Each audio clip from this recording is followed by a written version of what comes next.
Hey everyone, Misty Arnold here. I've got Brad on the mat and I'm going to take him through something called 90-90. It's a great move for the hips, inner rotation as well as the external rotation. You'll know what I mean here in a minute. So Brad, go ahead and while you're sitting up, bring your hands behind you for support. Bring your feet, so uncross the legs, bring your feet out. So your legs are sort of set up with the bent knees at like a letter V. So you're up on the heels here. Simply just rotate your knees to the right. And you want everything to be in a 90-degree angle here. So a trick here is to line up the back leg with the edge of the mat, and your front leg, the thigh, can line up along the edge of the mat. And if you look, the knee is coming directly out of the hip joint. So you could actually just draw a straight line from the hip to the knee, from the knee to the heel, and then the feet are flexed. So you've got a nice right angle here as well. And on the front, you've got a nice straight line as much as possible from the hip to the knee, and then from the knee to the heel with the foot flex. So you've got another right angle there with the ankle.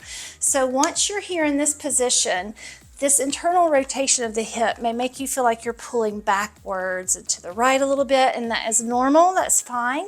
So maybe use the left hand on the sole of the right foot to lift yourself up nice and tall here. So the more you can center yourself over the front of the leg, the deeper you're going to be able to move into that right outer hip. So keeping yourself propped up, take an inhale here. And before you move, take an exhale and irradiate that breath throughout your entire body. Good. So kind of bringing everything into the awareness that you're about to move. Take another inhale.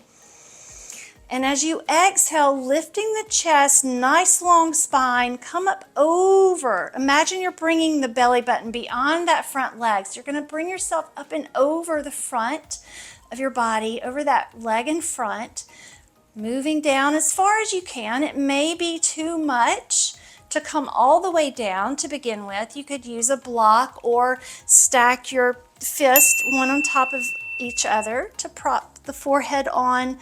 And you may be able to move a little bit to the right if you need to be able to come all the way down. You want to always be at your edge, right? So holding this for a few breaths. You can work up in time, like with everything else, relaxing the jaw, the shoulders, not having a grip with the hands here, just relaxing into the pose. And the more and more you can surrender here and let go of any resistance, the deeper you'll be able to sink into this pose and get a little bit deeper into the right hip as you're holding it for time. So as usual, the three principles: 1, you always go to your edge; 2, resolve to be completely still, and then you hold the pose for time. So once you've held this for 45 seconds, a minute, 5 minutes, even up to 10 minutes. It's up to you. As you practice this, you will begin to be able to hold these longer and longer. So go ahead, Brad, and bring your hands under your shoulders. And inhale as you begin to press yourself away from the mat, coming back up. Take your time.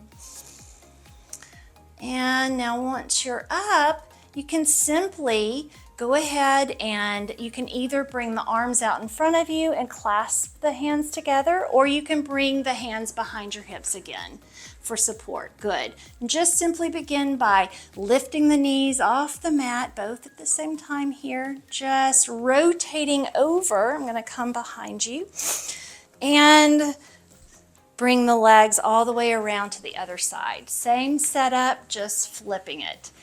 So same setup, and just bringing the knees over to the left. So go ahead and check to make sure the back leg can be lined up with the edge of a mat. Foot flex, so you've got that nice right angle, the knee coming out of the hip, heel and knee in one line in the front leg, the thigh is in line with the edge of the mat. Heel coming out of the knee, nice line there with the foot flexed. You can use your right hand on the sole of the left foot to lift yourself up a little bit taller. And so the idea is to have a nice long spine as you come up over that front leg. So take an inhale here. And exhale. You can begin to move into position, bringing the belly button nice and long spine, belly button. You're not going to get the belly button beyond that front leg, but just setting that intention just to make sure the spine is as long as you can be here. Relaxing into this, letting go of any tension in the jaw or the hands. Continuing to breathe, kind of move around until you find that spot that is your edge, and then resolve to be completely still.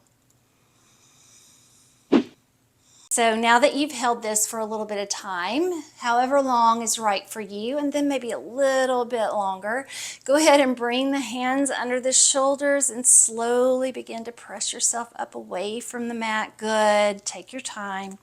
And then you can bring your weight into that left hand, swing the right leg around, shake the legs out. You can bring the hands behind the hips. You could bend the knees, do a little windshield wiper, simply bending the knees and rocking side to side. Good. Very nice. Great job, Brad. Thanks for joining. We'll see you again.